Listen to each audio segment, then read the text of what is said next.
We got a new patch, patch 0.54. I've always wanted to do these kind of patch notes, and I figured now's the best time to get started. So let's go through it. Patch beta season number 7 here. Supply surge. This one is a really big patch, one that will change the game forever. All right, let's get down to it. All right, number 1, the Battle Pass card this season is Logistics Support Cruiser.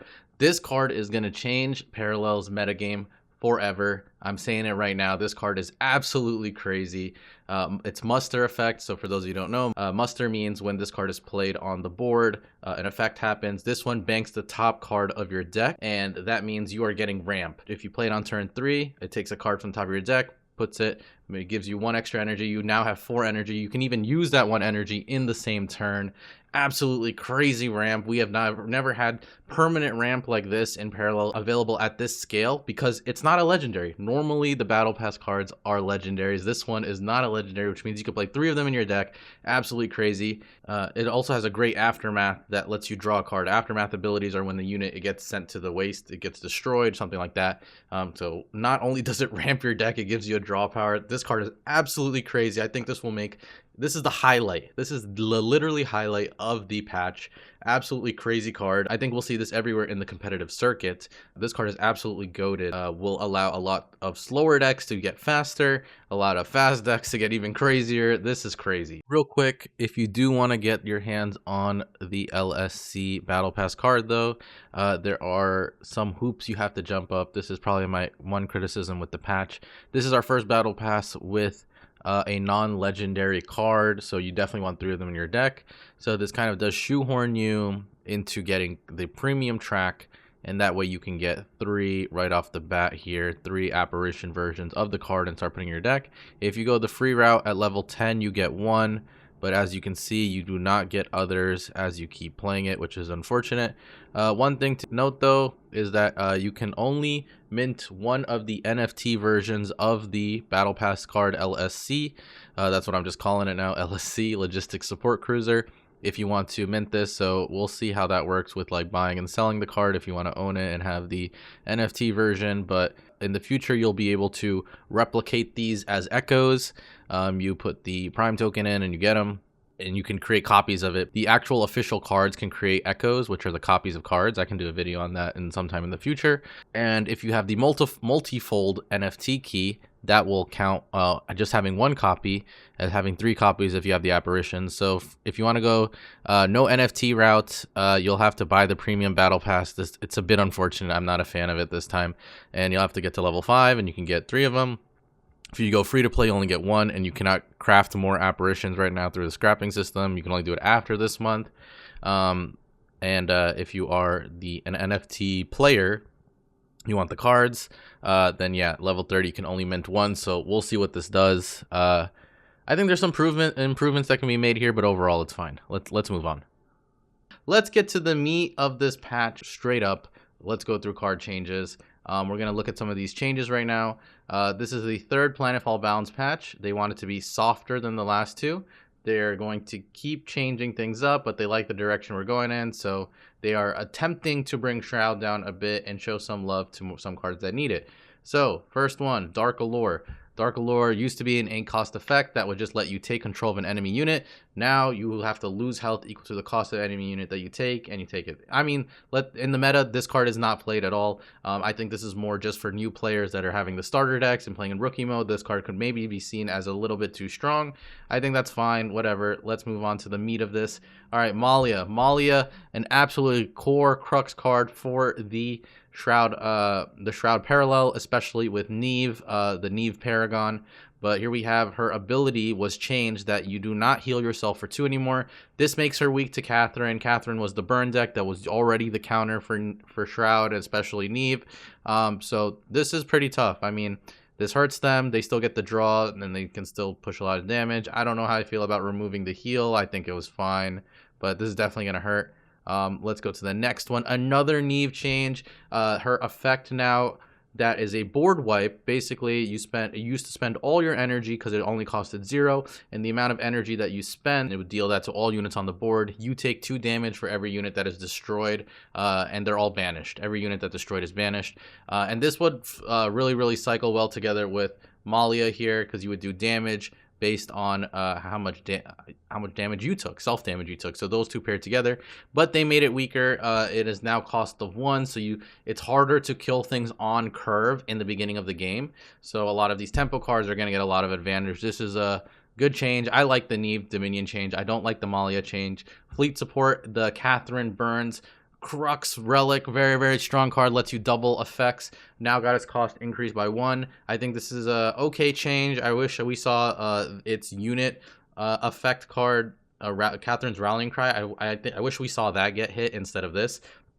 I think Catherine is still playable with this change. I think it's good. I mean, fleet support, yes, it was a bit OP, but I think people will still play this even at 4, and it'll still be good if you were liking the Catherine Burn.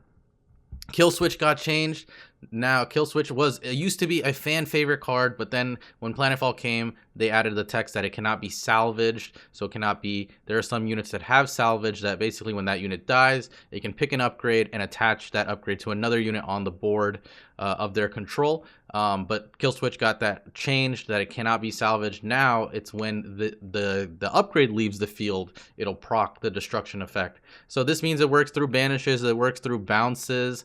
I think this is good. I like this change on Kill Switch a lot. I think Kill Switch is one of my favorite cards, and I like that, you know, there's more room for it to play now. It works against Shroud, it works against Earthen, with the bounce effect, cleanse the earth that they have. So overall, I like this a lot. I hope we see this. I like it, but you know, Agincourt has his own problem with Universal being the best deck, that it becomes a bit of a an issue to deal with. All right, let's go to Mobile Fortress Tetsu. They are buffing the Aftermath. The 2 tokens that come out, one now has Armed and the other has Evasive. I think this is a fine change. Nothing too crazy here. This is good. Going to Gaia's Call. Gaia's Call now. When this would be put into the waste from the field, it goes into the bank instead. This is a great change. This relic can auto win you games, and now you can play it, and if they have relic destruction, you just get to ramp. This is really good. I like this a lot. Really good change. Gaia's Call, I think, should be played now, in my opinion. I like it a lot. And then we have a change to Archivist Pride, which got its cost down to 0. This card creates 4 copies of a friendly banked non-legendary Cathar unit to your deck. So you can add just 4 copies of any unit that's not a legendary to your deck. I think it's an okay card at 0. Maybe you can do some shenanigans with it. Overall, I'm not too convinced this is like the best thing ever. I think, again, this is just helpful for new players in their starter decks. Maybe you can put for Madison's Exalt. That would be okay of a card to put in, and maybe try to mill it and get more tokens out. I don't really see too many other cards that are busted with this, but yeah, that's good. Now let's focus on the rest of the stuff of the patch, cosmetics, bugs, things like that. We'll go and cover that right now. We have some new cosmetics. So there's a new Catherine skin, a new card back, the Kane 1, and then a new card frame. That card frame is actually really nice. I like that. All right, let's go. We got a new achievement. There's a title achievement at the end of every season at level 33 of the Battle Pass. This one is Quartermaster. That's a pretty cool one. I like that. They are now adding more UI prompts when the game is trying to reconnect you. They're always working on reconnect features, so once we can nail this down, I think it'll be a huge leap for Parallel. But right now, I like the progress on that. Some UI UX improvements to the store. Let's go. We got a new store item, new addition to the store, random apparition or AP daily cards. This is really good. So for those of you, let me open up the game and we can show you this really quick. Here we are at the random AP daily store. You can see there are currently 8 cards that are available. These are the actual card packs if you want to buy them, bundles of them. But the actual cards you can get, this recycles, as you can see, daily here, and there is one for free, which I claimed here, the Resplendent Lustrician. You can see here I claimed it already. The other ones cost glints, which are the in-game currency for Parallel, not crypto. This is just the in-game currency. You can spend dollars and get this. I have 700 glints here, you can see.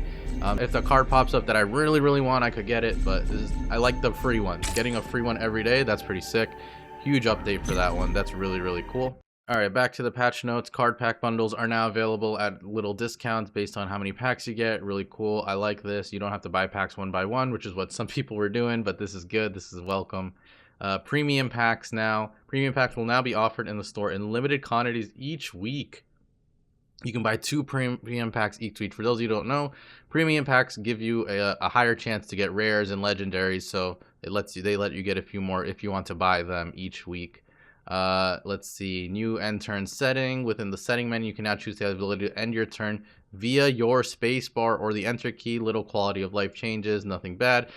Moving on to bug fixes. Triumph of the Lost and Fleet Support always had weird interactions where like Fleet Support would let you get multiple copies of Triumph of the Lost out, even though it says in the text that you can literally only use 1 Triumph of the Lost per turn. So it looks like they fixed that. Bora. Let's see. If the player had 0 cards in your singularity and you played Bora, it would waste it. Okay, glad that bug got fixed. They fixed a really good bug here with Adira and Gun Barge. This would basically freeze the game if your Adira hit a Gun Barge and you picked it. And it would just leave the Gun Barge staying there and you couldn't do anything about it. So I'm glad they fixed that one. That is a welcome one. Effect targeting. This was a big one. Sometimes you weren't able to target the unit all the way to the right. I'm glad they fixed that. That was a bug that it may have been scary in some competitive things, but it did end up being fixed. So that's good. And we saw no issues when it was going on. So good change. And yeah, and that's it for major bugs that were fixed. Let's go through some known bugs. So this is the bugs that people know in game. So they did add that quality of life feature that you can hit space or enter to end your turn. But if you have that on, that while you're submitting a bug report, that might accidentally end your turn. Fleet support logic is a bit weird. A lot of order of operations in this patch that I have noticed are reversed. If you do multiple interaction or multiple effects are queued up, it will do the one that should be happening last first now. So keep that in mind when you're playing, especially on the competitive side. Some of these effects may, kind of can be abusable if they're this way. So just keep that in mind. Okay, one thing that's really cool to note here, for those of you that have minted the NFT version of the Battle Pass card Cendrillon from last month, if you hold that in your wallet by September 8th, you will get a different version, the effect side artwork version NFT of the card, which is really cool. You get 2 copies essentially of the card, and then everything else is the same with the raffle for special edition versions and the masterpiece version of the card. All in all, that's the patch. The main thing here is that I think Shroud definitely got hurt a bit with the changes to Malia and Neve's Dominion. Universal is going to be exceptionally strong with the new Battle Pass card. This Battle Pass card will change the game. I have no idea what we will see as like the next meta decks, but damn, I know this card will be played. Absolutely crazy card. I'm really exciting this. I'm really excited about this one. This one's going to be really good. This one's going to absolutely change the game for sure. Aside from that, some of the tuning changes were okay. I think Shroud is hit pretty hard. Mark Holian seems largely fine. Agincourt got some buffs. Erlen got a little buff, but it is soft. I totally agree that this was a soft changing. I would have liked to see more. But overall, pretty solid. Excited to see what comes from this. Thank you guys for watching, and you will see more from this channel coming soon. Make sure you are subscribed. If you're not subscribed, hit the subscribe button. If you haven't started playing Parallel yet, there is a guide coming out from me on everything you can do to get started and maximize getting cards in the game. You don't have to do any of the NFT stuff if you don't want to own the cards. That is besides the point. I will help you get all the cards you need to start playing the game, start competing, and just have fun with the new game. And I will see you guys later.